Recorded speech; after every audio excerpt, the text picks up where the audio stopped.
Welcome to part 3 of our video series about the real Jesus.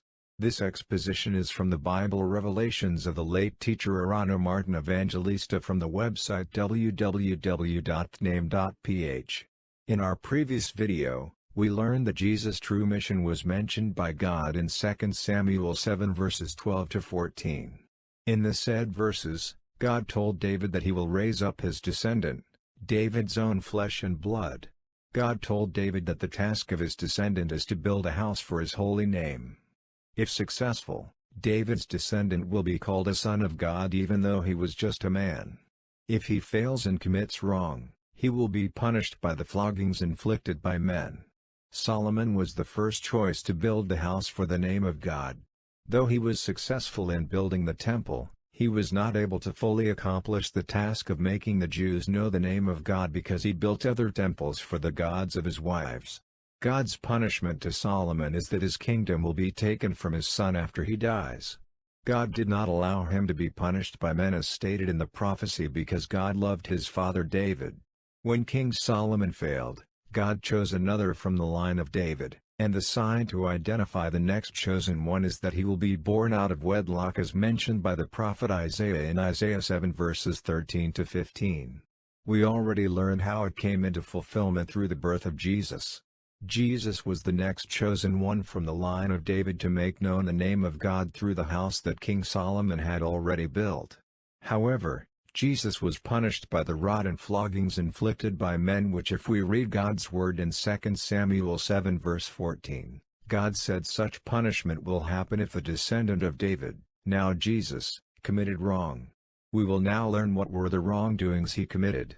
May the viewers be reminded that this is not about discrediting Jesus but rather revealing the real and true story regarding Jesus which the apostles of Jesus had hidden.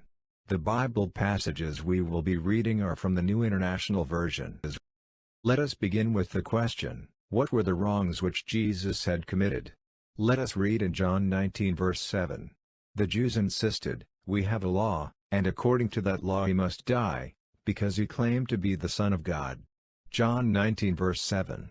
The wrongdoing which Jesus committed was he pretended to be a son of God instead of saying that he is only a son of man. His fellow Israelites or fellow Jews knew that he was a descendant of David, a son of man, not a son of God. How did Jesus falsely pretend to be a son of God? Let us begin our reading in Matthew 16 verse 13. When Jesus came to the region of Caesarea Philippi, he asked his disciples, "Who do people say the Son of Man is?" Matthew 16 verse 13. When Jesus was with his disciples, he asked them who the Son of Man is, or the Son of David as prophesied in 2 Samuel 7 verses 12 to 14. He was not asking who the Son of God is. At this stage, Jesus has not committed any iniquities yet. How was he answered by his disciples? Let us read Matthew 16 verse 14. They replied, "Some say John the Baptist, others say Elijah, and still others, Jeremiah or one of the prophets." Matthew 16 verse 14. In this passage, Jesus was expecting his disciples to say or declare that he was the Son of Man or the Son of David. But based on the answers given by his disciples, they did not really know him and what his work was that was prophesied. To continue in Matthew 16 verse 15. "But what about you?" he asked. "Who do you say I am?" Matthew 16 verse 15. Jesus now directly asks his disciples if they knew who he was. Let us read Matthew 16 verse 16. Simon Peter answered, "You are the Christ, the Son of the living God." Matthew 16 verse 16. It was Peter who answered that Jesus was the Son of God. All the teachings of the religions that Jesus is the Son of God obviously ignored the question that Jesus posed to his disciples, "Who do people say the Son of Man is?"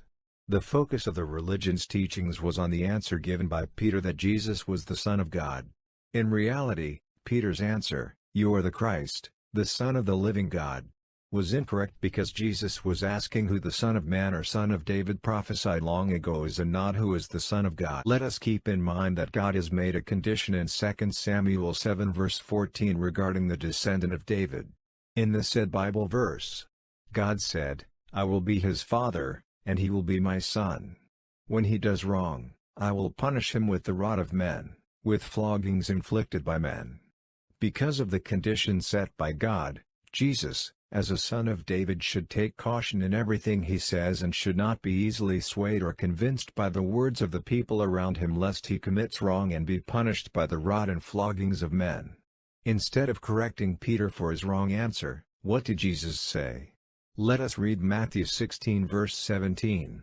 Jesus replied, "Blessed are you, Simon son of Jonah, for this was not revealed to you by man, but by my Father in heaven." Matthew 16 verse 17. We can read that instead of correcting Peter, Jesus was elated by his apostles' answer that he was the Son of God. Instead of rebuking Peter, he praised or blessed him for his answer, saying that this was not revealed to you by man, but by my Father in heaven. At the moment when he said those words, Jesus committed blasphemy. He was never actually a son of God but only a son of man or a descendant of David. Thus, Jesus started to claim that he was the Son of God because of what Peter had said. That was Jesus' first offense. What else did Jesus say? Let us read Matthew 16 verse 18. "And I tell you that you are Peter, and on this rock I will build my church, and the gates of Hades will not overcome it." Matthew 16 verse 18.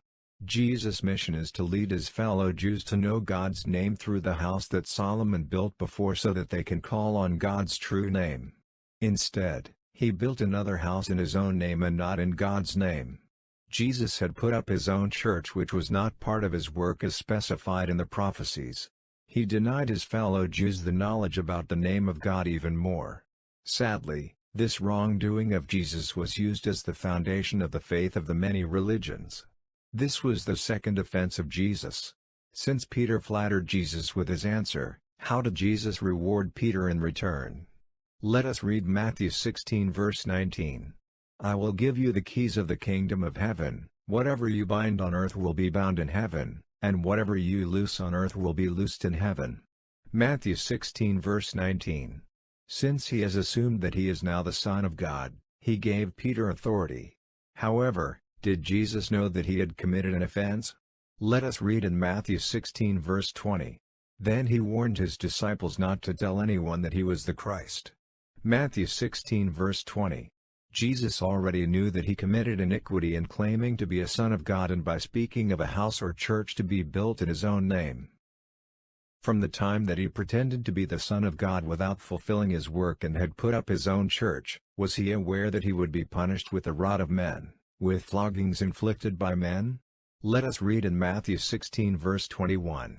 From that time on Jesus began to explain to his disciples that he must go to Jerusalem and suffer many things at the hands of the elders, chief priests and teachers of the law, and that he must be killed and on the third day be raised to life. Matthew 16 verse 21. He said that he would suffer or be punished, and on the third day, he would be raised to life. This means Jesus already knew that he will be punished by the floggings inflicted by men. As for what Jesus said about the third day, we will learn the true meaning of what he said about being raised on the third day. In our upcoming videos, we will discover if the apostles were right in what they have written about Jesus' so-called resurrection. To continue in Matthew 16 verse 22, Peter took him aside and began to rebuke him. "Never, Lord," he said. "This shall never happen to you." Matthew 16 verse 22. Let us remember how it was Peter who influenced Jesus to pretend as the Son of God. In this passage, we can read how Peter tried again to persuade Jesus that suffering and death will never happen to him. What did Jesus say to him? Let us read in Matthew 16 verse 23. Jesus turned and said to Peter, "Get behind me, Satan. You are a stumbling block to me, you do not have in mind the things of God, but the things of men." Matthew 16 verse 23.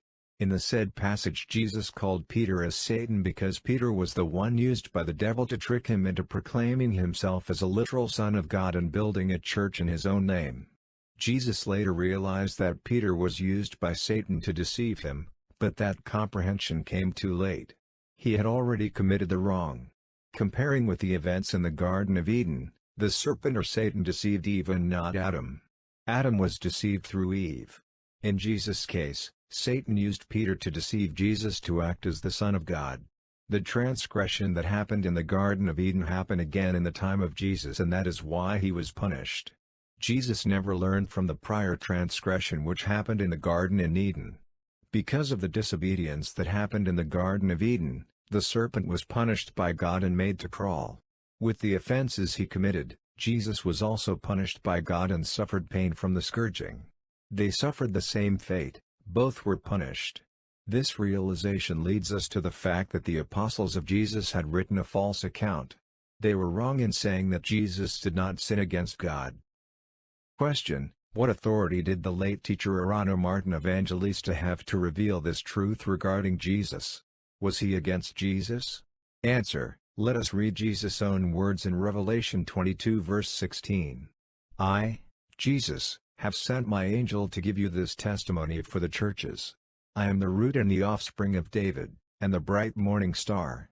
Revelation 22 verse 16. Jesus said that he will be sending an angel or a messenger to give a testimony in his name. This angel or messenger will be sent to reveal the truth that Jesus is a descendant of David, that he is a man, not a son of God, and that he is also the bright morning star that was prophesied in the Holy Bible.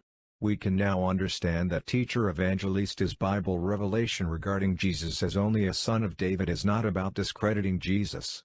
It is all about testifying the truth about Jesus' admission long ago that he, Jesus, was not a son of God but only a descendant of David. Let us understand why the word angel was used in Revelation 22 verse 16. People were led to believe that when it says angel in the Bible, it generally speaks about a spiritual being, sometimes with wings. Is this true? Let us read Hosea 12 verse 4. He struggled with the angel and overcame him, he wept and begged for his favor. He found him at Bethel and talked with him there. Hosea 12 verse 4. In Hosea 12 verse 4 we can read that Jacob struggled with an angel of God. How does this angel look like? Let us read Genesis 32 verses 24 to 26. So Jacob was left alone, and a man wrestled with him till daybreak. When the man saw that he could not overpower him, he touched the socket of Jacob's hip so that his hip was wrenched as he wrestled with the man. Then the man said, "Let me go, for it is daybreak." But Jacob replied, "I will not let you go unless you bless me." Genesis 32 verses 24 to 26.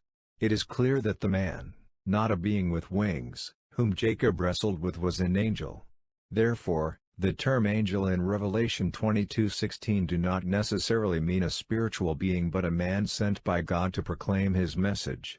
Thus, Revelation 22:16 speaks of a man, who was mentioned before by Jesus while he was still alive, whom God will send to testify or reveal the truth about who he, Jesus, really is, why he was sent by God, that he is just a root and offspring of David, or a descendant of David, which will lead us into the realization that he is the despised bright morning star spoken in one of the prophecies in the Old Testament. We may now understand that there is only one man, and not all the people, who was given the authority by God to explain Jesus' true nature and mission. Question: what did Jesus mean when he admitted he was also the bright morning star as written in Revelation 22:16? We will learn the late teacher Evangelista's Bible revelation about how Jesus is the bright morning star in part 4 of our video series. Let us now know God's true name, his true teachings, and the real identity of Jesus in the Bible, by visiting the website www.name.ph. The website does not promote a new religion or faith, but only to share God's true message. Thank you for watching.